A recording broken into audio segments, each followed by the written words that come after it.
We're just asking the cards real quick to see if we can have any clarifying any places to start. Any good places to start with I this got the conversation? Hierophant. So I'll be talking about commitment and morality. Start it up. That's actually not... Are you fucking kidding me right now? I'm sorry if that was loud. It hurt my ear. Sorry, I didn't mean... I always pull one from the bottom, one from the top. Okay, so I have the Hierophant, the King of Swords reversed, and the King of Cups reversed. That's going to play a little bit into our conversation. If you want to go ahead and start the conversation up with your own ideas of that sounds good. I'm going to shuffle these cards and listen to you. Sure. I started reading tarot when I was about 13 because if I wasn't like the weirdest girl ever, I just had to amplify that by like, I'm a witch. And I hung out with like nerdy band kids. All that aside, I picked it up again, I don't know, like 3-4 years ago because I needed something to do with my hands and calm my nervousness. And during that time in my life, someone came back into my life who played a very interesting role in my life for the last 5 years, a kind of absent yet present role in my life. And every time I asked my cards about this person, they always came up as the King of Swords. My cards had a lot to say. And the King of Swords just came out again, which it does quite often, which is actually why I quit reading tarot so much, because I felt as though that card was a stalker card. It was following me around. And if you read tarot a lot, it gets creepy when you start to notice like signs, synchronicities, things that happen on a consistent basis. You can almost pull whatever card is going to come next. And then it's probably a good place to stop because you know everything you need to know. It's all come out in the wash, I suppose. What'd you get? I got the Queen of Cups reversed, the Seven of Pentacles, and the Page of Cups. Yeah. You wouldn't have to work so hard and be so brokenhearted if you spoke with your heart more often. I just think you should know that. Yeah, that's a good idea. Because that's what those cards are saying. Yeah, that's a great place to start, yeah. Mine are mocking me at the moment. Would anybody like to know what it means? Oh, Jesus. Take the wheel. Take the wheel. Sun rising. Anyway. I'm gonna put these cards back. That's a good place. That's a good I got a kind of a thought that I want to start with, honestly, and I'm going to use these cards when I feel like I need a little boost of confidence from the universe. Yeah, I'm gonna pull throughout the reading too. Yeah, I'm gonna pull throughout this entire thing. So. But I have an idea to start with because I've been saying it to you, and it's somewhere in my mind's just going to continue seeing that until I say it. Okay. Even if the cards don't say that, I'm going to be like, well, they should say that. Well, they should say that. They should. Yeah, okay, so if we're talking about twin flames, I think about that as, okay, twin flames are a mirror of each other. Everybody's a mirror of yourselves. If I see somebody, we're all reflections of ourselves. When we come in contact with somebody and it's very meaningful, then there's something to learn there. There's something deeper.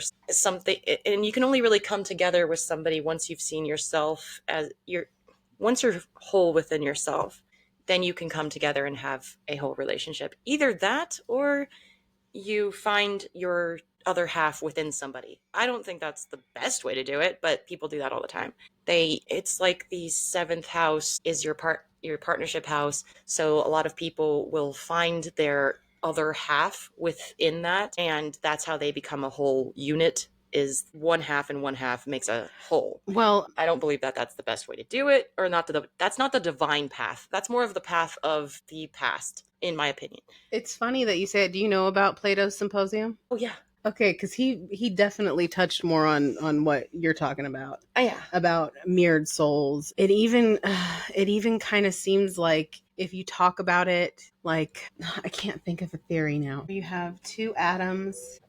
They're going in the opposite direction in the universe just to come back to each other.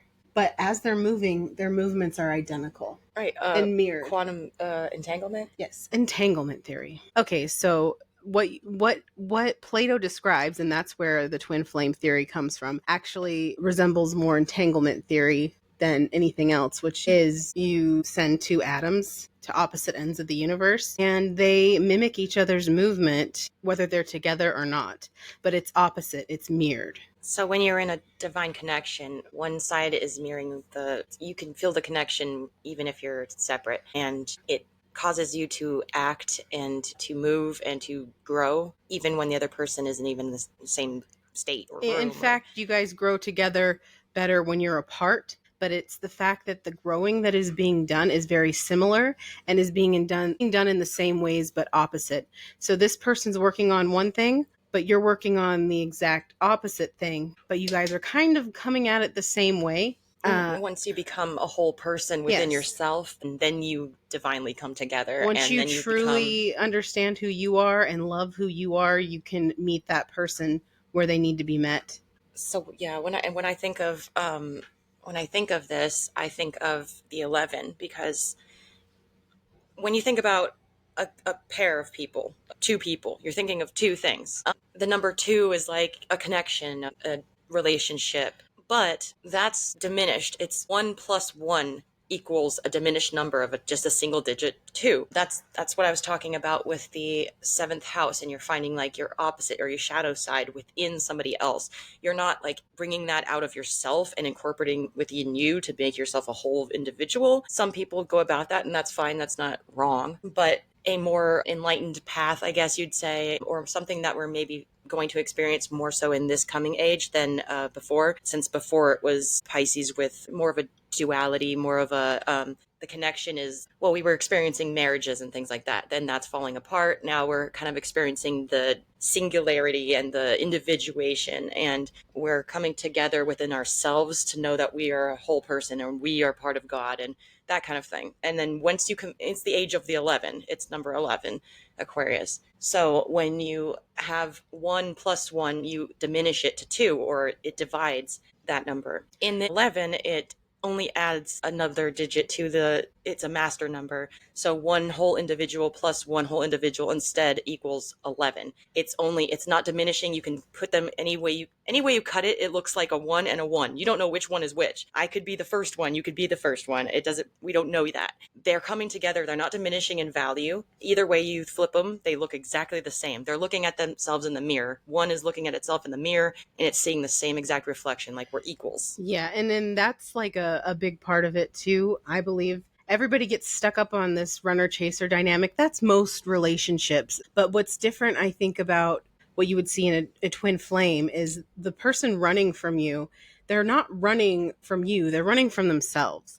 They're running from the things they see in you that you carry confidently and proudly that they never could and that they never healed. And you're chasing them because they are able to do things that maybe you felt like you never could. And the idea is to flip that around. And then you've healed that part of you, and then they need to heal that other part, and then that sounds like a lot of parts. But it's somebody who excels where you feel defeated completely.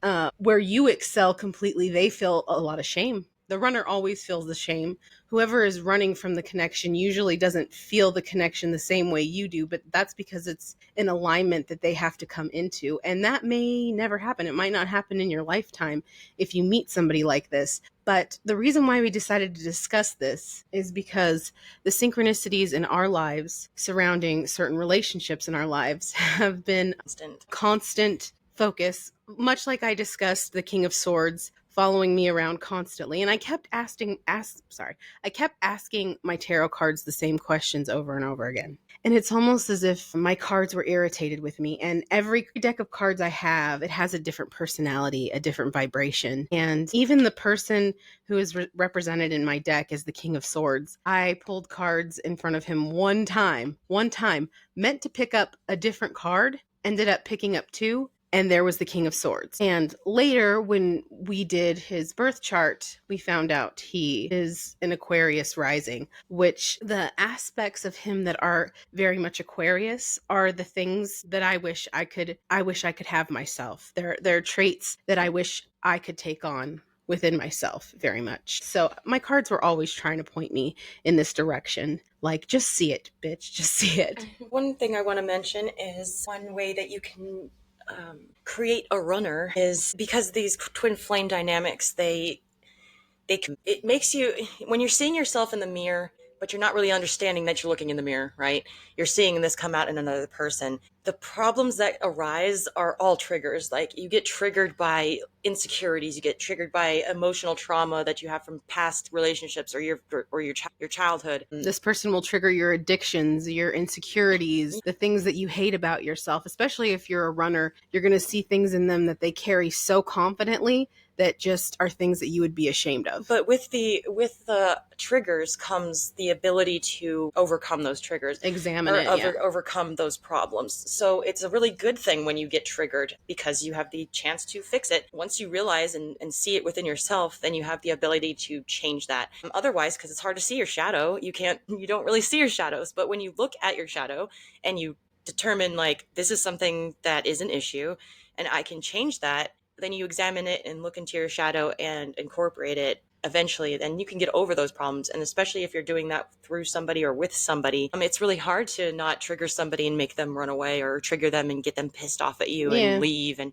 things like that. But if you're both on your own spiritual journey, or you're on your own healing journey, hopefully you guys will do that and come back together. So one more thing about that is, do that for yourself real quick. Like, let's do something like for us that brings out a vulnerable side, so we can show an example. So like, so this is a question to everybody, is what do you see in somebody else? It doesn't have to be a relationship, but just anybody out there in the world. Is there something that really irks you and really pisses you off, or you just see that and you're like, wow, I can't even stand that person? Like, maybe a politician or somebody like that. A good example would be Trump, because that has happened very, very broadly, and a ton of people hate him because he's brash, or he's just stupid. Well, take that and question yourself and give it an actual deep thought. Is that something within you that you don't like? And it's just showing out in the real world, or it's showing through another person, that you can find within yourself and see that, wow, I really have an issue with feeling like I'm stupid.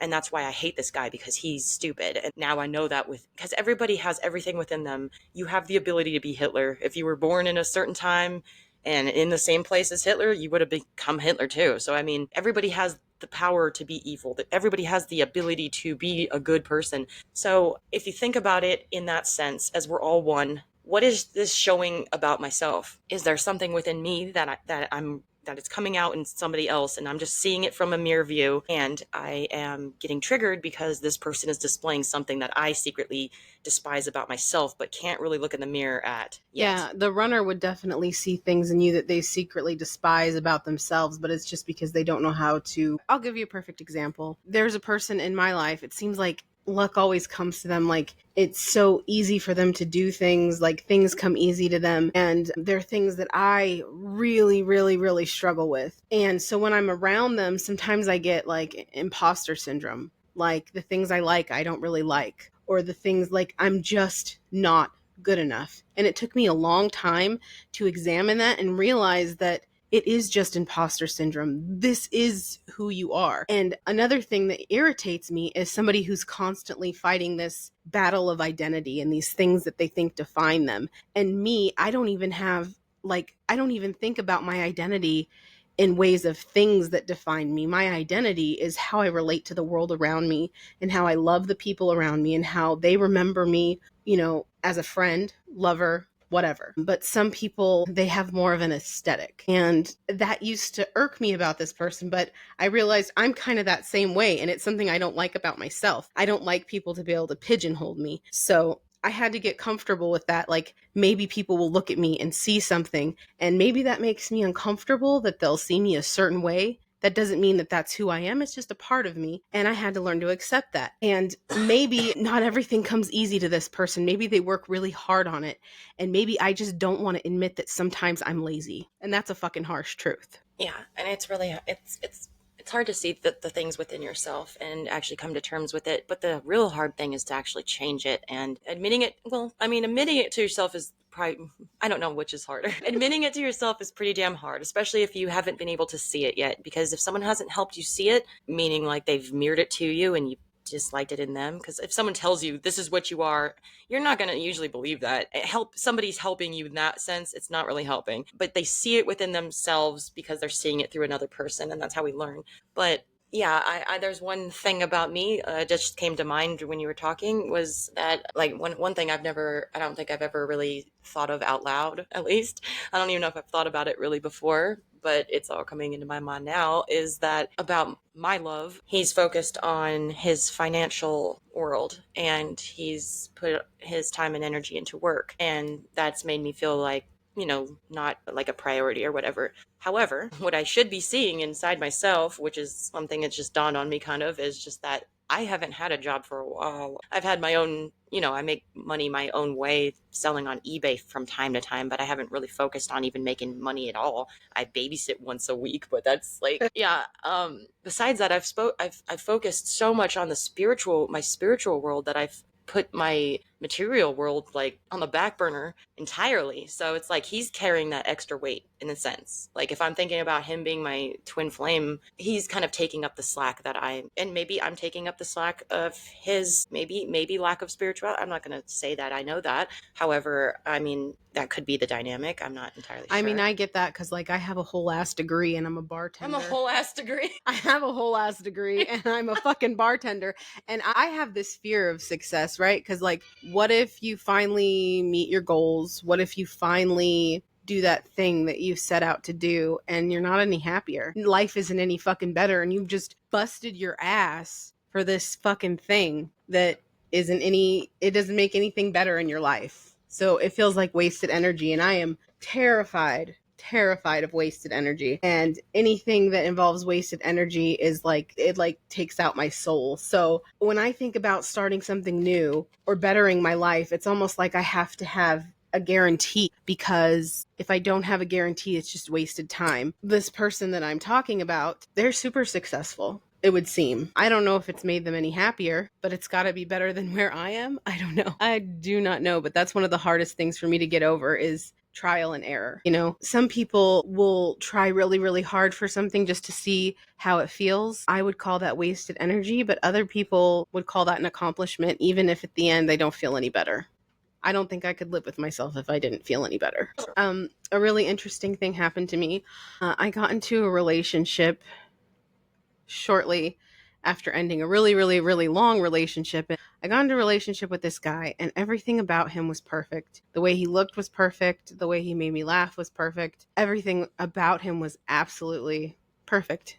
He had money. He seemed to have it all going on. And I just felt something in my soul. I'm like, something's fucking off with this dude. Something's wrong. Something's way off. And I found out he was cheating with like 5 different other girls. And none of these girls were women like he could actually see on a daily basis. They all lived in other places. And I knew it came from his insecurity. But I was just like, no, I don't love you enough to deal with this. I think you can love somebody enough to deal with any choices they make, and you can work it out together. But I'm like, I don't love this guy enough. And he had two strokes. So it was he had 2 strokes, cerebral hemorrhage. So another one was probably right around the corner. And I'm like, do I want to wipe this guy's ass for the rest of my life and clean up his vomit? Well, I didn't know if I was all for it. I can't speak sometimes. Because you asked me. Well, I mean, like, you're like, wipe a millionaire's hot ass? Well, yeah, he dude, does have a hot ass. He takes care of me. He's fucking sweet. He's cool. He's fun. But then he's I funny, realized, he's hot, like all the things. But then him sharing that same thing with somebody, all these other people at the same time, it's like, well, that just kills that whole thing. Because I know that, like, if I didn't want to mention his money.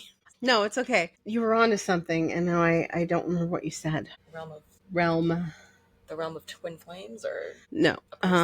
Yeah, I was all for taking care of him, because if I love somebody, I don't mind taking care of them. I would do anything for the person that I love. But to find out that he's got all these other chicks going on and he's coming into all this money, what happens when he can just pay for whatever he needs? I'm going to be some fucking housemaid cleaning up after some dude who's fucking a bunch of other women. And some people cheat because they need the validation, or they need attention, or they want to feel better, or they just want to see what's out there that's good that they can get. And some people cheat because they're being abused by their partner, or because they feel like they can't leave the relationship, or they feel trapped for some reason. He's one of those guys that I think can lie to your face no problem and impulsively cheat. And I'm just like, there's not enough money in the world to deal with that. And I think that's when I realized I didn't really have feelings for him, because I think if I really love someone, I could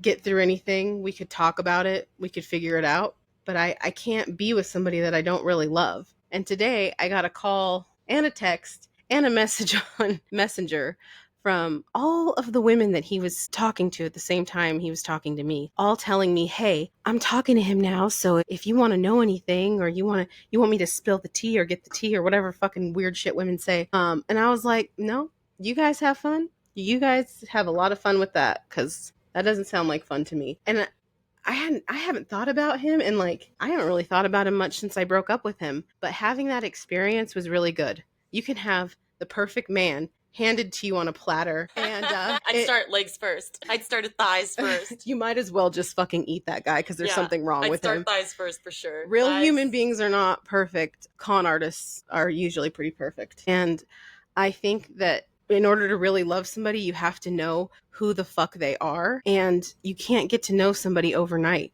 You can't get to know somebody in 6 months. Really learning about a person and getting to know them is a journey, and it takes sometimes years. Yeah, I was gonna say that before you even got to that point, but that's the point right there. It takes time to suss one out and to really see how you act in the dynamic as well. And can you handle that person's darkest side? Right? Can you handle the disgusting parts about them? Like if there's like not just emotionally, like physically too. Like, can you look at this motherfucker when their hair's a mess and they've got like earwax in their ear and their like nose is dirty and be like, all right, I still feel the same you haven't way. cleaned your piercings out for 10 years, and yeah, you have to love the dark parts of somebody, and you have to find out those dark parts. Like that's what a real relationship is finding out the good and the bad of somebody. When you find out the bad of somebody, can you still stay around for that? Like it's so much better to find that out right away than to be in a dating this person for a while and it's all just fake, really. I mean, you're trying to put your best foot forward constantly. You're too inauthentic or too scared to be vulnerable. It's really good to see the negative parts because they will come out eventually. And it's cool. And it's when you find that out real quickly, because you can either deal with it and know that you could be in it for the long haul, or you find out right away that that's too much for you or you can't handle it, and that pretty much sums that up quickly for you. Time makes people understand one another deeper and understand yourself deeper. And there's always, you act differently with different people around, there's some people that you can talk to about anything, and then there's some people that you need to hide things from because you just don't feel comfortable telling them, and that's a real red flag if you can't feel comfortable enough in front of somebody to tell them something. Wow, that hurt. Oh, my Bastard. my titty. That hurt. My ears, dude. I'm gonna pick one card just to see if there's anything that I should mention besides what I've already mentioned. Well, we got to talk about synchronicities. Yeah, we definitely should do that. You can go ahead and talk about that right now. So one of the synchronicities I got was the King of Swords, and my cards showed me that right away. Numbers became prevalent when I met this person, and also it seemed like we had always been around each other in some aspect. We grew up on the same side of town, went to the same high school. But I think one of the important things to mention is if you become aware that this is happening in your life, you don't have to call it a twin flame thing. It's a little bit magical. It's a little bit crazy. But when you know, you'll know. You have to accept that first. And you also have to accept the fact that it may never work out. It may never be what you want it to be. But there's probably a good chance that you and that person or that soul, that you guys have done this before. This isn't the first time. Yeah, and maybe it's going to happen this time, or maybe it'll happen next time, and you have to be comfortable with that being the case. You can't hold on too tightly to anything, and you have to be able to accept that it might not come together, but there's still love there. And it's really, really hard to do that, but that's the only way it'll end up working out or having the chance to work out, is if you accept the fact that it might not ever work out. But you don't want to diminish, like, you don't want to just block the person just because based on that fact, like, it's never going to work out, just block. Like, Right. you can always leave the chance open in a sense, but like not And you don't have to stay be focused with on them. it. You can go in other relationships and go other ways. Just you hold a space for that person, and you know that person is like my fucking twin. They're the opposite of me. There's always going to be good advice. There's always going to be something interesting there. There's always going to be something in that dynamic worth observing, worth taking care of, and worth appreciating. And if at the very end of the day you just find a friend that occasionally you're at odds with, that's cool. I'd like to mention that my seventh house has Capricorn in it. So the card that popped out for me right now was the Devil, and that is Capricorn. That's my other half. So I think that the shadow side is the other half that you try to find physically within somebody else, or like you try to find the physicality of that dynamic within somebody else. My seventh house has Capricorn in it. The first person I was thinking about, it was actually potential to get married. And once I broke up with him, my mom had told me later on that he had bought me a ring and told her about it. And I was like, why would you tell me that? I'm not going to, that's just making me feel even worse. It's making me feel even worse. Haven't really came close to marriage with anybody else. But that whole thing, I ended up getting onto a path of the devil, really. It was either marry this guy that me and him have the rockiest relationship ever. We're both alcoholics. He thought I was supposed to be a pretty girl wearing dresses. I told him once when we were drunk, I said, it'd be cool to be a guy. And I was going to say like, cause I could piss anywhere I want to, blah, blah, blah, blah. He got so mad at me. That was one of the biggest fights we ever had at a bar. He got so mad at me for saying that. And then later on, I found out that he told me why. And because I was like, I don't understand how that could make you so bad. Me telling you how I feel about an opinion of my own. He's like, because I'm not gay and you are supposed to be this person wearing a pretty dress. That's what you're supposed to be. I'm like, have I ever been that? No. So what like he had this whole He made was an believe awful piece of shit. he had this whole made up persona that I was supposed to have, and I didn't embody that at all. So he didn't really love me for me at all, and I don't know Happens how. so much with relationships, and this is why like this whole experience has solidified to me that you do not jump into relationships for any reason, because people will idealize you. They will put you on this fake pedestal and create a person that doesn't even exist.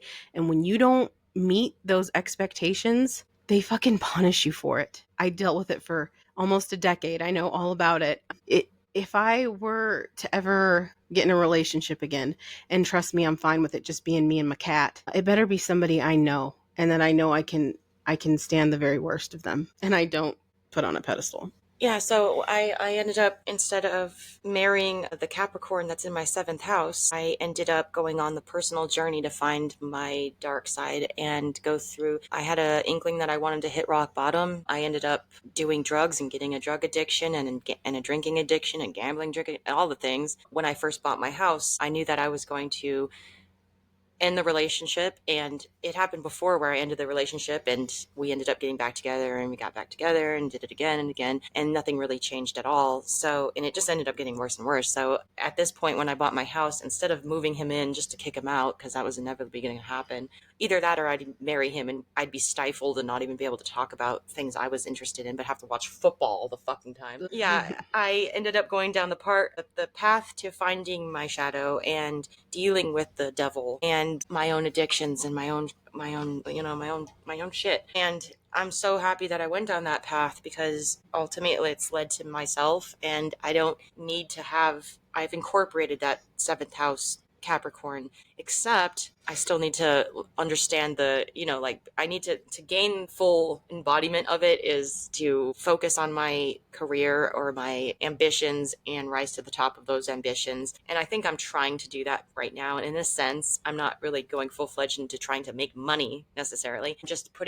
I'm doing my passions, and that's ultimately going to bring me the right opportunities. It's about alignment, not money, okay? Right. Yeah. I've learned so much about myself over the last 5 years. This person came into my life and flipped it upside down, and he made me remember who I was. I wasn't doing any of the things I loved. I wasn't playing my music.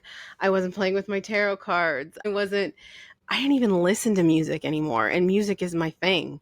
And he brought all that back in my life. He got me interested in art again. And when I was younger, I collected comic books, and I'd forgotten all about these little things that made me so happy. And he sparked that awake in me, but it didn't, I couldn't just sit on that. That wasn't enough. Eventually, I had to get out of the relationship that was killing me. And I almost died in that because it drove me to addiction. All better now, Sally. It was the whole thing was a huge growth experience, and you cannot be around people who want to diminish your light.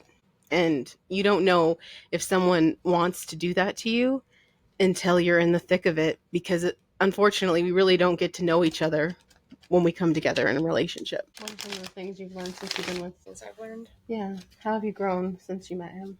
How did you meet him? I talked about that. So, how I met the guy that I'm talking about is I definitely wasn't looking for anybody, that's for damn sure. I was being a driver to sell drugs with my drug dealer and, make him money, and he was going to pay me gas money. That's how that pretty much went. But it was fun for me because I was on drugs. He said pick up some, drop off something and pick up this dude and whatever. I don't remember exactly, but we go to this apartment and go inside, and me and my friend were waiting for him in the other room, and he comes out, and I'm just like, he's talking about this gun. He's talking about this gun from World War II or some shit like that. And as soon as he comes around the corner, I see him. I'm just like, what? Hello? Oh God. And he would never in my entire, okay, I'm not one to think like somebody is hot, therefore I'm going to like them. Like, I don't think somebody's hot until I get to know them and I understand their personality. Sometimes the ugliest people apparent, like uglier people that I haven't even like thought about. Once I get to know them and they're really fucking cool and I mind link with them, I'm like, wow, I've never noticed this guy's super fucking hot now. But no, when I first saw him, the second I saw him, I was like, holy shit, something about him. And we pick him up, we drive to the pawn shop so he can go sell some shit. And then we drop his ass off and we drive away. And I was like, I guess he's getting a ride home or something, or wherever he's going. And he's like, no, we just ditched his ass. He owes me money. So fuck him. And I was like, that guy's gonna hate me. I was like, I had no idea that we were doing that. I had no idea we were dropping him off just to ditch him. And he's like, yeah, he fucking owes me money. So fuck that guy. I was like, well, okay. That guy's gonna hate me. Whatever. And later that, like a day or two later, I see the same guy at the store. Run into him. I'm like, shit. I saw him and I said, hey, I didn't know that we were ditching you. It had nothing to do with it. He's like, yeah, okay. Just focused on what he's doing. And I'm like, backed away really slowly. And I was like, oh, that guy hates me.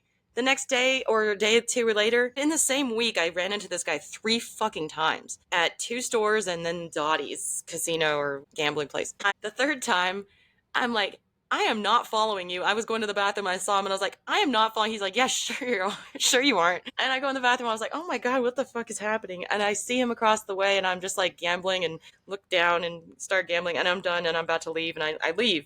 He comes out and meets me in my car and just starts talking. And anyways, we hung out the whole day and ended up doing just like missions just to make money to go gamble it and waste it.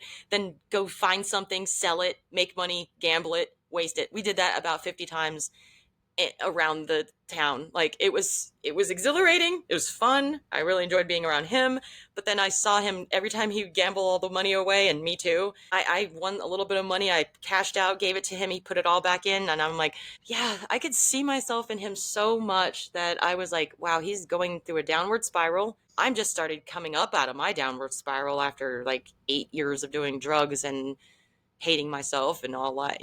I was trying to quit doing drugs at that point, and I just saw myself in him so much from watching him gamble across the way. I was like, this is so like, I want to help him so much. Like he was homeless at the time and on heroin and everything, and I wanted to help him so much, but I knew I couldn't. I told him, I would love for you to be able to come home and take a shower and have a place to stay. And I have the means to do that. I don't want to be caught in this downward spiral. And somehow later on that week, I have him at my house and he's living with me. And we're not like, we definitely didn't do anything together. We weren't like physical with each other at all. We just had this like weird, kind of connection that I really liked him a lot. I just didn't, try to do anything with him. He was going through his own shit, and I was also going through my own shit. And we ended up just kind of bonding as like a trauma bond. And I'd ask him if I could hold him during the night sometimes, and I'd like cry on his back and shit.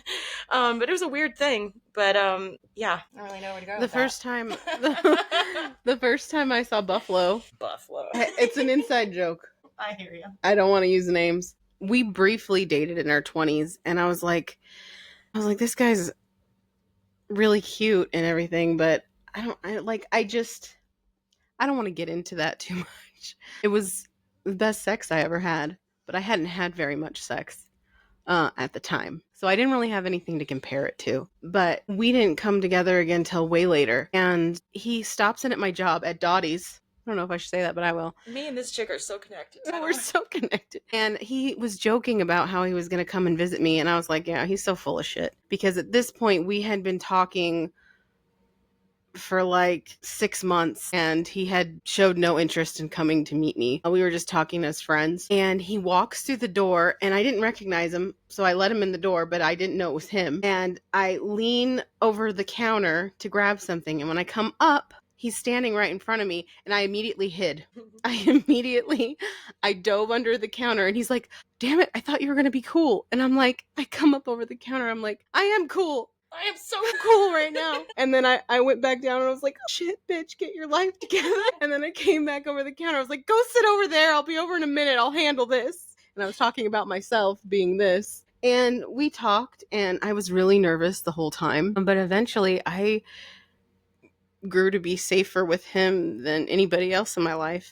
Fast forward to a few years later, and we're pretty close, and I feel more safe with him and more comfortable with him than I do anybody else in my life. And I hadn't seen him for like 2 months, which was kind of abnormal, and I accepted a new bid at work, so I was going to work at a different bar. My first day at this new bar, there's this guy who is relieving me, and his name is Chris, and he has a Tool keychain. And I'm like, cool keychain. And he's like, you like Tool? And then he just starts going on and on about Tool posters. And he starts talking about this podcast that he listens to. And I'm like, that's interesting. I know that guy. And that's all I'm going to say about that. But I thought it was really weird because there are over 200 bars in Las Vegas. And I just so happened to end up at this one. And that same guy gets me into this concert. Should I say this? Oh, who cares, right? We don't give a fuck. He gets me VIP into Tool, and I get a really cool Tool poster, and I go up to the VIP area, and I am panicking because if you guys don't know, this poster's worth a lot of money. And I'm like, I'm going to fuck it up. I don't know how to roll this poster up. I'm going to fuck it up. And here comes Mr. Right to save the day. And he rolls up the poster for me, and we talk for a second, and it's weird because I haven't seen him in a while, and my friends are waiting for me, and I wanted to tell him, hey, my friend Chris really wants to meet you. He likes your podcast, but for some reason my mouth didn't work. I think it was because he looked so good that night. I don't know. And I just went and panicked, and I went and met my friend Chris, and he's like, hey, where's your friend? Isn't he here tonight? I'm like, he's over there playing the drums, and I'm staring with my fucking mouth open like such an idiot the whole time. And me and my friends are walking around the VIP, and he's passing me, and he's really busy and talking to a bunch of people, and I just felt kind of invisible. And that's one of my triggers, is how social he is and how comfortable he is just like being around people all the time. And well, we're working on it right now, right? I'm working on it.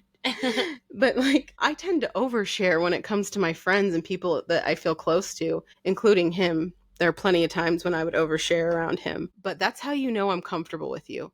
When I get quiet, it's because I'm unsure or I'm feeling off. But I just thought, how fucking weird. And the entire half a fucking decade that I've dealt with this is full of moments like this, where I thought I was never going to see him again. I thought for sure the last time I saw his face, I would never see it again. And then something would come up that would kind of force us back together, at least to see each other as a reminder. And that shit is fucking weird, including the situation I'm in right now with my best friend and me coming to live here after a hard time, us both going through the exact same thing at the exact same time from top to bottom. What was that thing you were looking up about tarot? What's it called?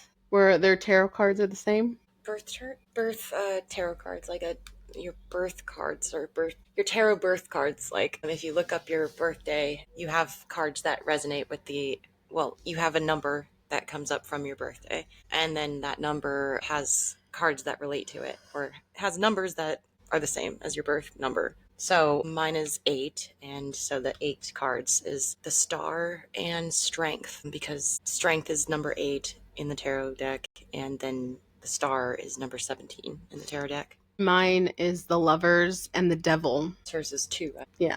Or is it 2? It's not 2, it's 6. Yeah. It's 6. 6. Yes, 6. I was thinking the 2 and I was talking about the symbology or whatever. Yeah, the guys that we're talking to are the guys that we are in love with. The guys that we're in love with, they have the same 3, which most people have only 2. They have the same 3. They have the same 3. And me and Crystal, like, I swear to God, this bitch looked in my eyes and I was like, I knew it thinking telepathically to her, I'm like, oh my God, they're going to have the same ones. And she's like, I knew they were going to have the same ones. And I'm like, I fucking knew they were going to have the same ones. That's why I looked it up, because I was like, what if they just had the same ones? Like, what if? And of course, they do. And other things that I found out, there are a lot of similarities when it comes to, I can't even touch on that. That's so fucking eerie that I can't even touch on it. My ex and his ex have the same, they were born on the same fucking day. I just have to say, too, that just a moment ago, like, so she just pulled some cards, right? And she pulled the King of Swords. That's the card that relates to her guy. Came out right away. Yeah. The card that I just pulled out a moment ago was the Devil. And since the day I met this motherfucker, I have been calling him the Devil because he had such fucking beautiful eyes, and I got entranced with those eyes every time I've ever looked at his face, and I'm like, you're the goddamn devil. Like, I don't know why I like you. I've never in my life liked somebody that was a piece of shit to me, treated me like shit, but for some reason I get lost in his eyes and I'm like overwhelmed with like, wow, he's so hot. Like, that's such a dumb thing to do, but I was like, you're the goddamn devil, dude. I've called him the devil since I fucking met him, and it's funny that card would come out during this topic. You're kidding me. The first time I saw Buffalo and he came over to my house, I was like, I'm dead. I'm going to die. Yeah. I'm dying right here. That's how I feel. And my friend was like, he's not even that cute. And I'm like, bitch, if you don't shut your fucking mouth. I did not say any of that. Not you. Oh. My Cody and V. Oh, okay. Yeah. And not Cody, the other one. She was evil. Yeah, when I told you about him, you're like, oh, I remember him from high school. He was so cute. Yeah.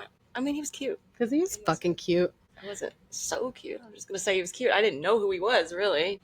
He wrote a message. He wrote a couple letters to me, and we talked about Deftones, really. We laughed about, like, all we really did was talk about he's the one who told me, he's like, I think I wrote her, like, love notes in high school. I'm like, it's okay. My best friend is beautiful. If you didn't write her a love note, you're a dumbass. We didn't even have any classes together. We just, I don't know how we met each other at all, but we just knew each other.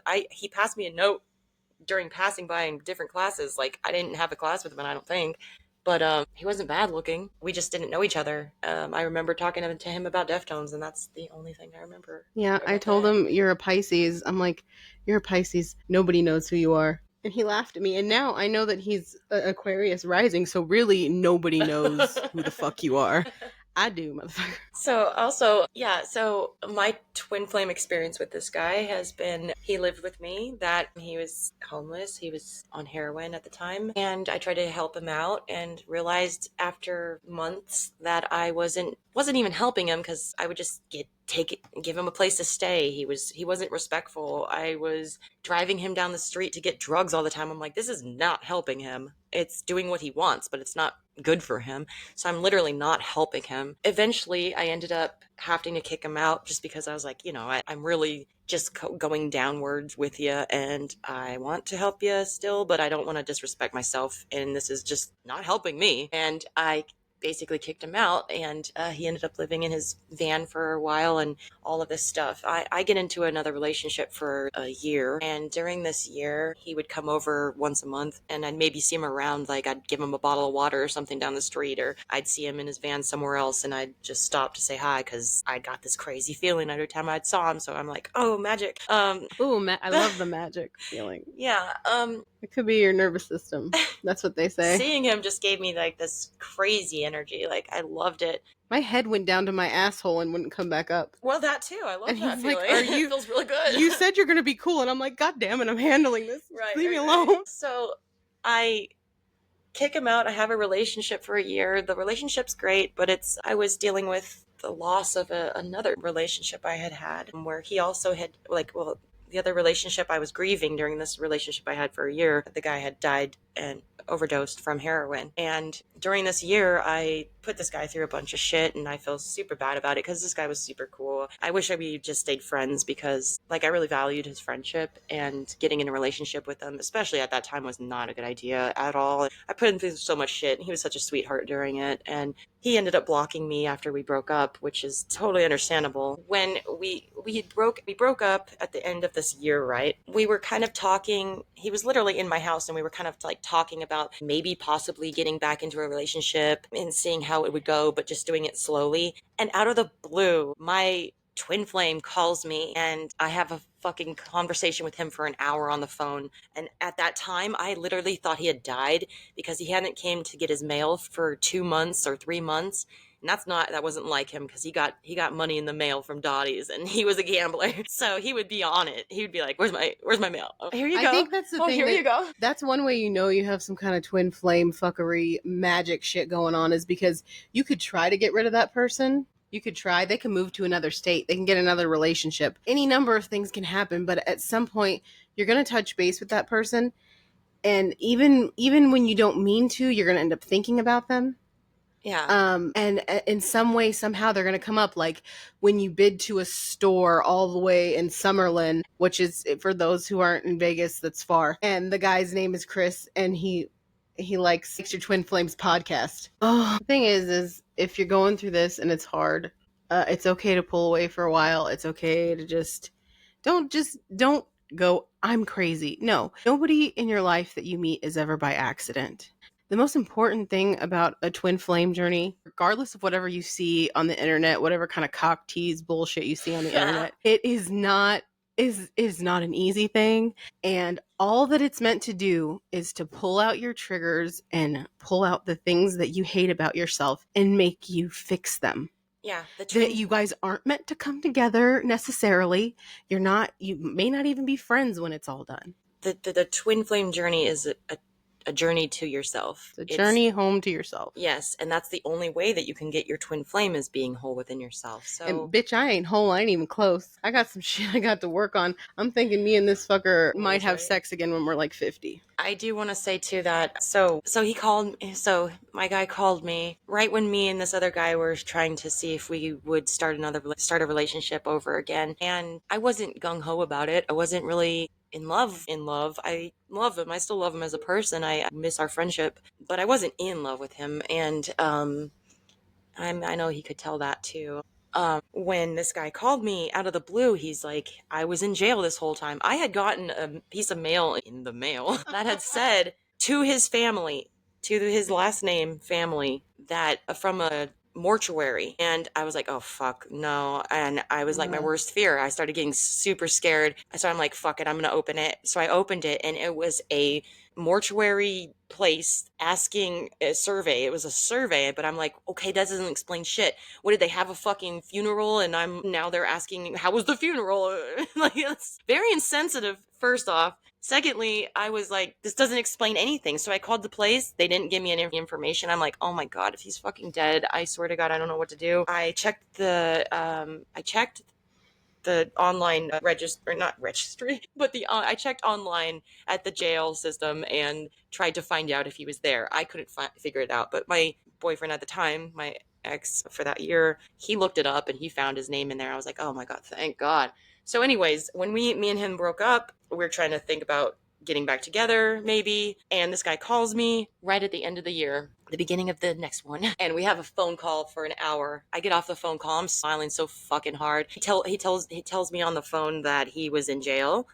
And then he got out. And when he got out for a few months, he's been at Salvation Army and living there. So he's sober and getting his life together. And he called me and we talked for an hour. I get off the phone. He's like, can I call you back? Like, can I continue talking with you? And I was like, of course. And he's like, he hangs up on me.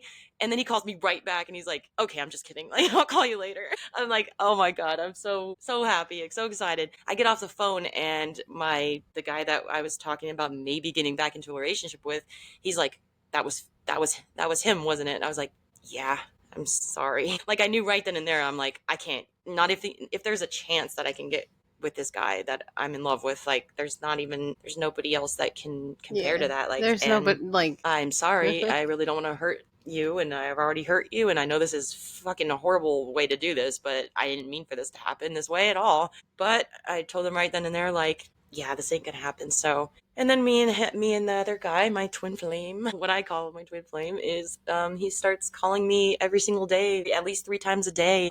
And we're talking for like at least an hour each. And he's at Salvation Army, and he's staying clean and all of this. And he didn't have a chance to go out and actually see anybody for a while. And we were talking on the phone, talking. And then we become in a relationship. Like, he asked me to be in a relationship with him, like I'm pretty sure it was like 1, 2, 3. Like, no, it was January 2nd, 2023 or 2020. 2020. It was one is what it was. And yeah, 1, 2, 3, 2, 4. It was. So we end up dating over the phone for a little while, and then he gets a chance to be like out of the Salvation Army for like an hour each time. So I'd go down there and pick him up with another person, which that other guy ended up overdosing not long ago. Rest in peace for that guy. Really fucking sad. Don't do it. Yeah, he was our escort or whatever. He was the one that would come out with us and supervise or whatever. But we would end up dropping him off to his girlfriend's house so he could hang out with her, and Cool. me and him would go hang out at the park. I know and you things told like this that. story. It's just, is that the guy who passed away when he And called you? yeah. Okay, because I didn't really know your relationship to him exactly until Yeah, the just now. first time I met him, we were driving. He who should not be named was driving, and I was talking to this guy from the back seat, just telling him about the story of God, how we go into the world, and then we come from the our mother's womb, and then we go back into the Mother Earth's tomb. And I was like, basically, you pop back into your dad's dick. That whole story. I'll explain that one day, but One one day. day when you're old enough, guys. You need to give him a nickname. Like I call All him right. Buffalo, and I'm gonna call he him knows. Ace. I'm gonna call him Ace because that's what I've. Yeah. He knows that he's Buffalo because I've called him that many times. Yeah, I've called him it so, many times. And too. I don't care if he hears this or thinks I'm fucking stupid or crazy. It doesn't matter. All right, so it Ace, doesn't matter. Ace. Ace. Ace is the helpful hardware place, right? Or something like that. Okay, so yeah. Because he's an ace of spades in That was another thing with the cardology. You did me and Buffaloes, and we were 2 of clubs and 2 of spades. Yeah, mine is I'm a jack of clubs, and he's a ace of spades. What the fuck? What the fuck? Yeah, I know. I'm right? a club, and Buffalo is a spade. Yeah, same shit. I'm telling you, we just found another synchronicity. Do you want to fucking tell me I'm wrong? You want me to tell me? Yeah. Oh, my intuition's off. You're crazy. Of spades. We're both 2s. He's a 2 of spades, and I'm a 2 of clubs. I'm an 11, and he's a 1. No. Right. Ace is a 1. Okay. Of spades. Yeah. And I'm a jack. It's 11. So our of clubs. numbers match. Our colors. 2, 2, and 1, 1, 1. 2, 2, and 1, 1, 1. Yeah, 2, 2, and 1, 1, 1. And we're both clubs, and they're both spades. And also, that's fucking crazy. It's fucking crazy. We might be talking gibberish to you guys, but we know what it means here in the spiritual community. And we just found out where we do our one. fucking research, and we just found another one. Another one. It's crazy. It's really fucking crazy. And when you break down your own lives, I bet you'll find the same kind of shit. The synchronicities are wild, but you have to just like look into it. Fucking look into it. It's interesting as shit. It's a lot of research and a lot of crazy. Bullshit. And there's been so many synchronicities. She had a death scare with hers, and I had a death scare with mine. Right. And then, so where was I at with that story? You had just talked about your friend who had passed, who was your chaperone. Right. So we're on the phone from Salvation Army. He's calling me all the time, right? And checking in on me, and we're having conversations, and we're just like planning this a time where he gets out and we get to be together. And it was super exhilarating. And I was not believing this could be true, because I had literally prayed for him to be okay. Because first off, I thought he was dead. So I prayed to the universe, like, I want him to be okay. I don't want to see another person die from heroin, especially not him. And I asked the universe, if you could make it possible that we could be together, I would love that, but only if it's for my highest good and his highest good. Like, it's not just for me, only if it's for our highest good to be together. That's what I really want. But I, more so than that, just hope he's okay and hope he's not dead somewhere. And yeah, then he just calls me out of the fucking blue. We talk a bunch. Like, I didn't think this guy respected me before, but he fucking calls me, tells me he loves me. We stay on the phone for hours. I have an inkling to be like, he's been taking up so much of my time. I wonder how much actual time we've been talking on the phone. So I tally up all of the time that we have spent talking on the phone since he's been calling me from the Salvation Army. And I shit you fucking not that it came up to 1,111 minutes that we were on the phone. The next time he calls me, I tell him that, and he's like, literally, this conversation is making that change right now. Like, that's crazy. Yeah, that's fucking crazy. You wanna hear something crazier? Here's another. I don't even call this a synchronicity. I would call this like an act of God. I don't fucking know what this is. So I put together a spell, and I do spell work from time to time. But I only do good shit. Okay, calm down. So I did this spell for Buffalo. Okay, I said he was starting something new, and I wanted it to be successful for him. So I created a spell jar that created success and protection within this spell jar. And that spell jar sat on my altar for a few years. And I got really upset with him, and he did something that hurt my feelings really, really, really, really fucking bad. And, that'll happen from time to time. It didn't change how I felt about him, but I was so utterly and completely disappointed in him that he did this thing. And I'm going through my stuff, and I gently toss the spell jar onto a towel. And what's crazy is And you were there. there to witness what I happened. totally forgot she was there for it. Yeah, no, I saw it happen. And we are It's there. funny because we both have Oh each my other's God. proof. I wished in 2019 that I would have somebody to share the experiences with, and now I get the experiences. Like, 2019 never stopped. It just continued from 2019 to 2025. But yes, continue. But I was crying and I was upset. I had a bad week, and then this on top of everything. And my best friend comes over to watch my kid, and I just fall into her arms, and like I'm crying, and she's there for me. And I'm going through my stuff that I had on my altar in this little container that I keep under my bed.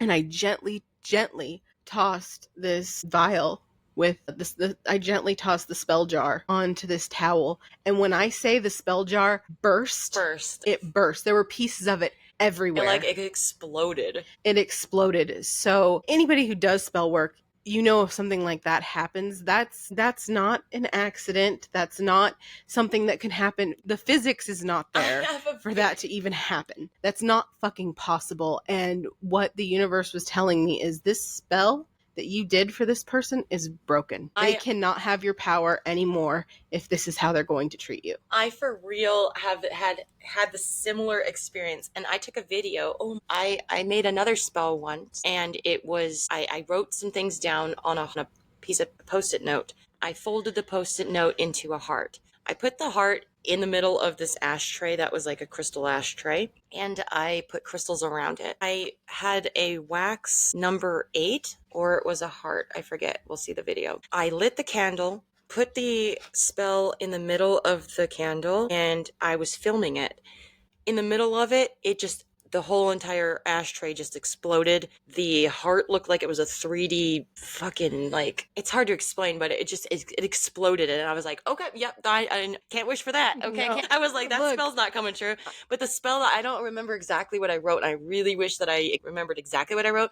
But it was a little bit more along the lines of like, I want him to like, it was more so along the lines of like, I want him to, love me or be obsessed with me or fucking come to me or this kind of thing. And it was less divine. Dark? It wasn't dark. I don't think it was dark. It just wasn't something you can really wish for. And I found that out real quick, and I was like, yep, that was okay. Just kidding. Just kidding. Yeah, just kidding. Yeah, I felt that hard when when my spell jar exploded. And the density doesn't even make sense because it's just this tiny little spell jar. 702 is his number, by the way, and it's 702. 702. Curious? Just again, it happens literally mid sentence. We come across synchronicities, but when that spell jar broke, I really started crying then because I was like, oh my God, no matter what happens, I don't want anything bad to ever happen to this person. And I knew right then and there that the universe was calling my power back that I willingly gave over. And I knew that when it came to this certain thing, that there wouldn't be as much success. I don't think that I could ever truly call my power back from that person because I don't think I can. But as far as that spell jar went, that shit was gone. And I felt a part of me break with it. And that part of me was that I had to detach. And that did not go well. Did not go well for me. But it's necessary, I think. Detachment is always necessary in like a twin flame kind of thing. Yeah, because you have to, the whole lesson is self-love. Self love. You It has have to nothing to do with that person at the end yeah, of the it's day. not that you want to detach from that person because at least that's really the last thing you want. However, the goal is and the lesson is just to focus on yourself because that's the only way that that's going to happen anyways. Yes. So, and And even if it doesn't happen, the beauty of the whole entire journey is to love yourself and therefore then you can love somebody else fully. the whole thing with the runner chaser dynamic has to do with, in order for you to meet yourself fully, if you're chasing this person, you have to step away from them, you have to leave them the hell alone. And it's still hard every day. It's hard, and they have to learn to come to you when they want to, because for them, the person running, for them the hardest thing to do sometimes is to come to you, and it's the last thing they usually want to do if they're the runner. They want to Right. figure it out themselves. They don't want to feel needy. They don't want to believe. And it's about free will. It's It's really about about free free will. will. You have to give them the opportunity to miss you. You have to give them the opportunity to realize if they want you or not, and if they really do, they'll come back. And Yeah, and you have to have faith in that. it has, and you can't, and just because they don't want you, it doesn't mean what you didn't experience wasn't real. It's just not this lifetime. Maybe another fucking lifetime. Or maybe just later on in this lifetime. Or But just maybe later on. way later on. Maybe life needs to humble the fuck out of that person. Who knows? You know, it's funny when I started talking to him again, and we're just being very friendly at this point, and that's okay. He tells me that some chick vandalized his house, and he thought it was me, Crystal. Yeah, it wasn't her. It really wasn't. I mean, Oh, I don't know if it was her. I had no. If it was, I had no fucking part of it, and I have nothing to do with it. So, but she says it's not her. So, Well, whoever did it. why do you ask for me? What do you want me? What do you want me? Because I don't believe it was her. That's definitely don't he think that's her lives at down all. the So. street from us, and have we ever done a drive by on his house or done any stupid girl shit like No. that? No, and I wouldn't, and I would never do anything to hurt him or his home. That just sounds fucking. That sounds But the beneath fact me. that he thinks it was you and you know it wasn't you leaves room for somebody else. Somebody else did it, right? Well, yeah, I Has to be know, the case, I right? know he Either gets he's lying or around. somebody else did it. Either he's lying or somebody else did Well, it. he said there wasn't nobody else he pissed off but me, but of course I know that's bullshit. Of course I know him. And he's told me when he goes through, I'll say, a rough time, he gets around, and that's part of the healing, right? And I think that, I hope that he's figured that out. I hope that he's better. I hope that his soul is at peace with that bullshit, because I had to learn that myself. In his absence, I swear to God, there were so many guys I was talking to. There were 13 different guys, not at once, Jesus but over the 5 years, I was trying to like not give a fuck.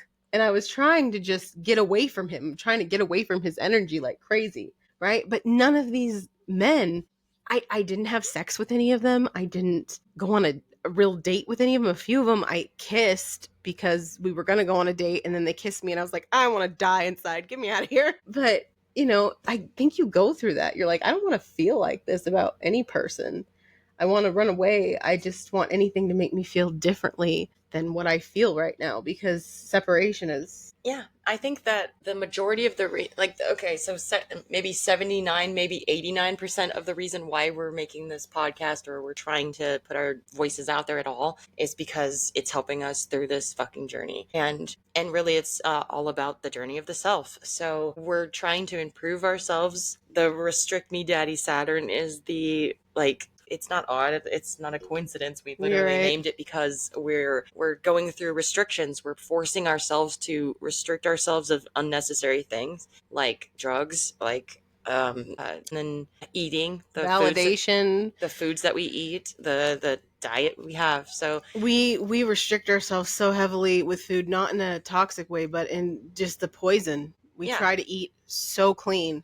yeah, and this is like a declaration of our advancement towards ourselves, and If Yeah. tomorrow people listen to this and go, God, those bitches are crazy, I don't give a fuck. Yeah, neither do I. I don't care what anybody thinks of me, not even him. And actually, it's very humbling to have somebody criticize you and tell you you suck, because it just makes me want to do more so I don't suck. Right. And that makes me really like, it makes me pissed in the moment maybe, but not pissed at somebody for telling me that. I'm kind of just like mad at myself, like I need to do better. I'm going to do better. One of the reasons I love For myself, not for somebody else, but Right. like I want to just keep improving, and the criticisms are the best thing to do that, because I'm like, yeah, you're right. You've heard the way he criticizes. Okay, like one of the number one things I love about this motherfucker is that he will call me on my bullshit so fast, and he'll do it in a way that is so simple. He'll be like, well, just don't fucking do that. Yeah, my guy too. Same They're exact thing. a lot alike.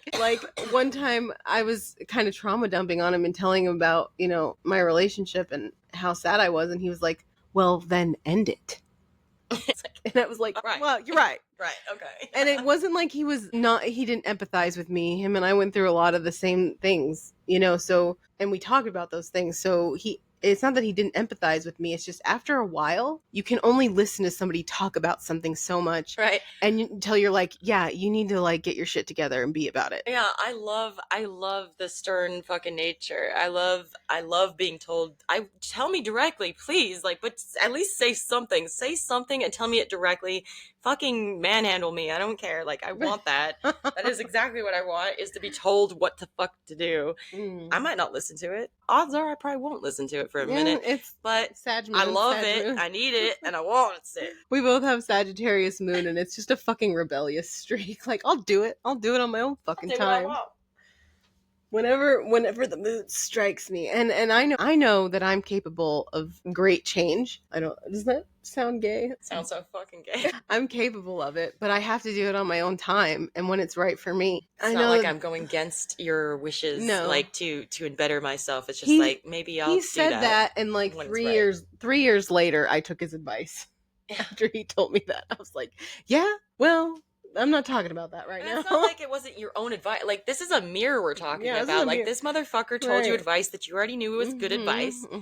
Before he said it, he just reaffirmed that. But it's not like it's just super easy to just enact those actions immediately. Like, you have to sit with it for a little while. You have to feel comfortable with it. You have to convince yourself that you're ready to do it. And then when you're ready, you're ready. You're not ready just immediately always. Yeah, because at the end of the day, it's not taking your advice. It's not fucking about your twin. None of this shit is about your twin. It's about you. It's about you coming home to yourself. I don't know how many times we have to say it, but I mean, when people would talk about twin flames, they're like, but no, it's kind of about the guy, right? No, it's not. It's not about the guy or the girl or the person. It's about you. Yeah, and standing in your own personal power makes the other person able to stand in their personal power, or hopefully it makes them stand in their personal power. But the only way you're going to come into a union is to stand in your personal power, because that's how the 11 came to be. Imagine yourself. Sounds ridiculous, but I think it's true. Imagine yourself conquering your weaknesses and being the best version of you that you can possibly be. And, you know, who wouldn't want that? So you have this amazing connection with this person that you've built over years. It's not superficial. You know this person's dark side, the fucking darkest part of like the good shit, the bad shit, you know it. And you rise to the occasion and become the best version of yourself. It's only natural for something like that to happen. Do you want to try to end this? And I was thinking maybe we can end it with like some sort of like intentional prayer type thing. Sure, huh? Like what prayer? Like just come up with it off the cuff. Like we can hold hands or something, and we can just close our eyes and try to kind of come up with a sign off line that is like for the highest good. And yeah, so we're thinking about doing like a vision board. So maybe. No, we're definitely doing a vision board, babe. Okay. Yeah, I think that is great idea. We should do a vision board. And we're going to come up with a possible way to envision the end goal happening. And we know that the way that it's going to come about is not going to be the exact way that it's going to come about. However, if we can envision point A to point B as being a possibility, the rest will fall in place. So I think we're going to sign off right now with a somewhat of a prayer type intention setting talk, and it's going to be from our minds and our hearts, mostly our hearts. Let's go from our hearts. The heart chakra, green, Try to do simple that. green. All right, and after that, we're gonna do a vision board, and that's gonna be our own thing. But well, I was just gonna close my eyes and kind of fill into a couple words for a minute and see where it goes. I have no idea how that's gonna come about. Okay, free flow of magical prayer. I'm gonna just say that I have divine masculine, I have divine feminine within me.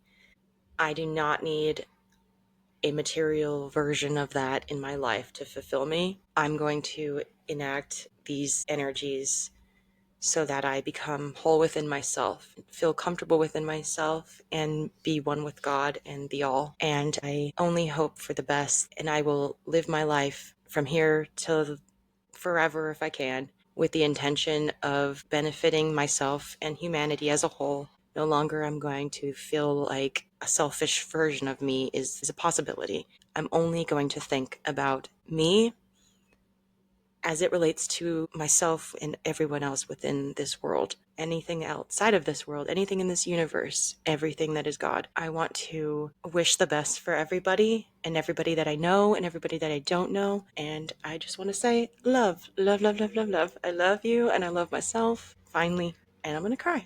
Oh, I love my cancer. I gotta bring some laughter. No, okay. We're gonna cut that. I want to say that I will not let my anger or my frustration take over my heart. I will not let my sadness carry me through life. I'm choosing to be happy every day, no matter what happens. And I hope that everyone's manifestations come to reality and the vision for themselves and their future comes to be. And when we feel the emotion rise, we give credit to that emotion for being there. We give validity to it and feel it out, but release it afterwards and don't let it consume us. That's a good one. So mote it be. So mote it be. So mote it be. It's a banana. Goodbye, cameras. Goodbye, cameras.